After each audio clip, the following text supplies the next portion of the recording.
Je voudrais bien répondre à la question directe qui a été faite par les trois députés. Qu'est-ce qu'on fait les jours par jour et qu'est-ce qu'il faudrait faire pour améliorer?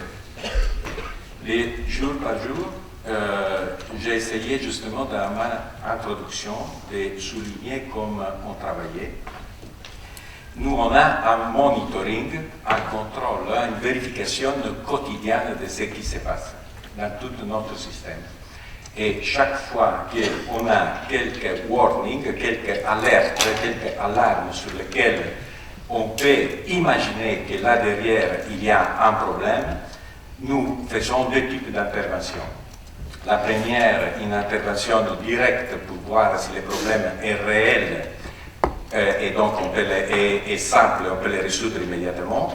Ou, deuxième possibilité, est celle de s'adresser au cercle EU pour avoir une analyse plus approfondie, éventuellement aussi des indications majeures.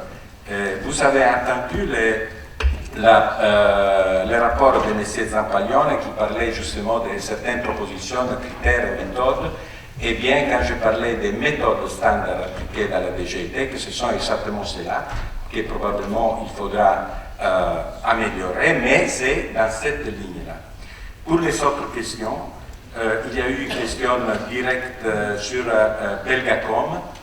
Eh bien, oui, la DGITEC a fait un travail d'analyse approfondie de notre structure pour voir s'il y avait des conséquences de tout ce qui s'est passé à Belgacom.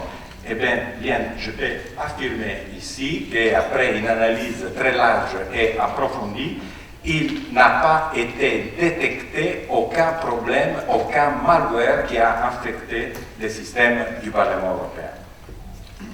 Troisième question qui a été posée, s'il faut investir plus d'argent.